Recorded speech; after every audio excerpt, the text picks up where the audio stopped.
magnanakaw yun. Ayan, naka-VIP ang magnanakaw. May bodyguard pa. Grabe ang magnanakaw talaga ngayon. Ayun, nakasilip pa ang bodyguard, oh. Oh, magnanakaw. Mahiya ka naman. Kapal ng mukha mo.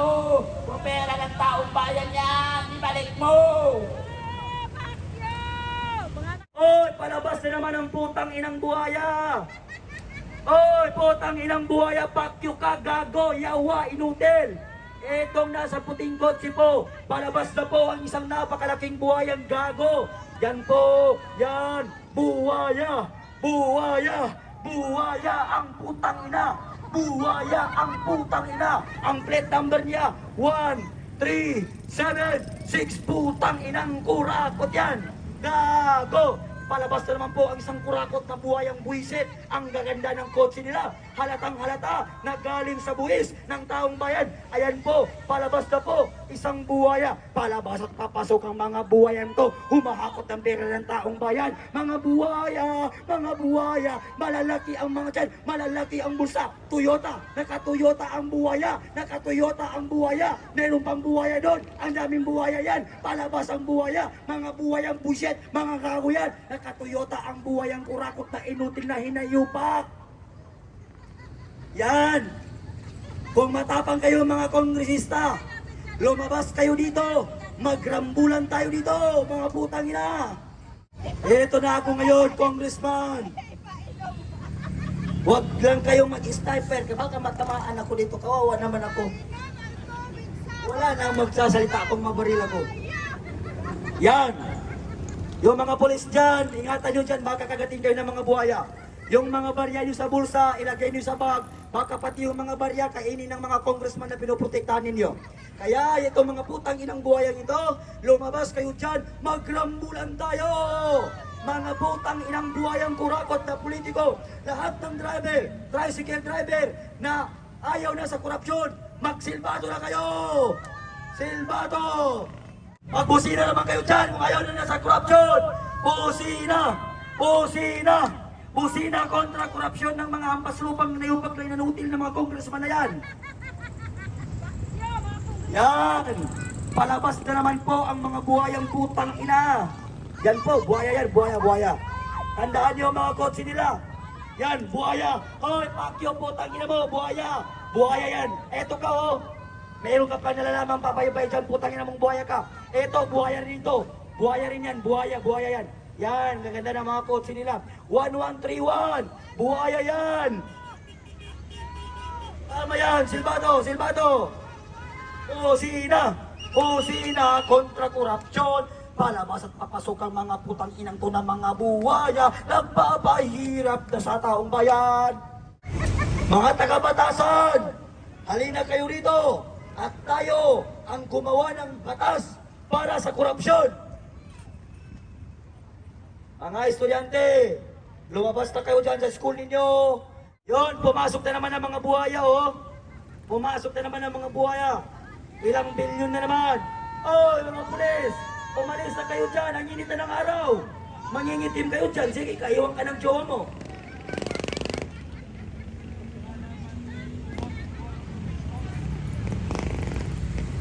Bumili tayo ng mga itlog na baog. Lahat ng kongresistang papasok ngayon dito, babatuin natin ang itlog. Babatuin natin ang itlog ang lahat ng mga kotse ng mga congressman na papasok sa House of Crocs ngayon. Batuin natin sila.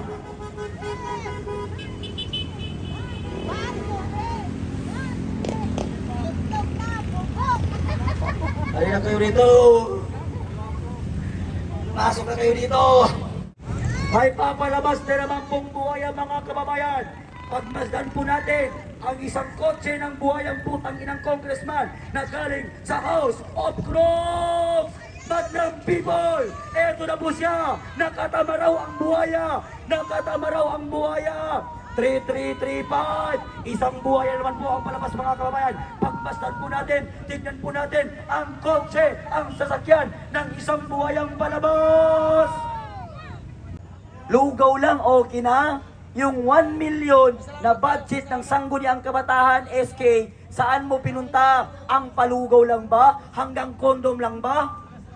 Kung ako bigyan ng SK chairman ko ng kondom, doon mismo sa harapan niya, isampal ko sa kanya. Bakit?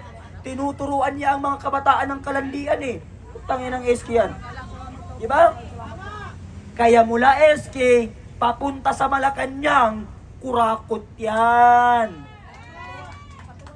Ano ba ang trabaho ng SK chairman? Panatiliin ang proteksyon sa kabataan, bumili ng school supply, suportahan ang mga estudyante, bantayan ang kabataan. Pero nakita nyo ba si SK lumabas? Hindi. Yan. Kaya mula kabataan, magnanakaw. Pagdating sa kapitan, magnanakaw. Pagdating sa konsilor, magnanakaw. Pagdating kay mayor, governor, congressman, hanggang sa senator, hanggang sa presidente, putang ina, magnanakaw. Yan ang dahilan kung bakit hindi umuunlad at umaasenso ang bansang Pilipinas mula noon hanggang ngayon. Yan. Kawawa kayo mga Pilipino. Ang 10% na budget na yan, 5% dyan ay gagastusin para sa kabataan. Ang 5% naman, itatago yun sa sangguniang kabataan, gagamitin yun sa mga disaster. Kung merong bagyo, baha, yung 5% na sa sangguniang kabataan, kailangan gamitin yun. Ako, hindi ako politiko, pero alam ko ang batas. Bakit? Nag-aaral ako eh. Kayong mga estudyante dyan, karapatan nyong tanungin ngayon ang inyong mga SK, lahat ng kabataan, pumunta kayo sa SK ninyo at itanong nyo kung saan napunta ang 10% na budget ng sangguniang kabataan. Lahat naman ng mga matatanda, pumunta kayo sa barangay hall ninyo at itanong nyo sa kapitan ninyo kung saan napunta ang 5 million na binababa ng City Hall para sa financial health support para sa mga Pilipino na sasakupan niya. Yan. Ngayon, pinag-uusapan natin ang korupsyon, ilabas na natin lahat para malaman ng taong bayan ng mga korupsyon na nagaganap sa ating bansa. SK Chairman, natikman mo ba kung ilang estudyante ngayon ang walang school supply? Kapitan, nakita mo ba ngayon kung ilang Pilipino ang gutom sa iyong nasasakupan? Kagawad, ganun din. Kayo, mga mayor, governor, nasubukan nyo ba? Natignan nyo ba? Hindi. Ano pang hinihintay pala natin? Lahat pala tayo ay biktima ng korupsyon dito sa ating bansa.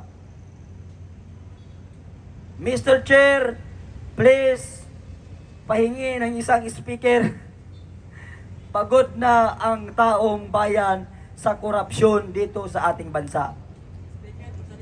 Gusto ko, nakabulyum na ba itong sound system natin? Nakabulyum na ito? Tignan ko nga rito kung abot hanggang dito. Abot ba? Malakas nga.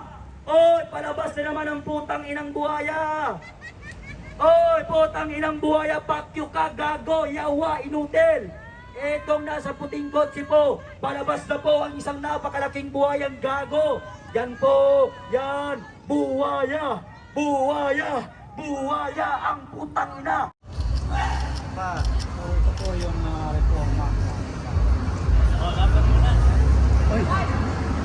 One,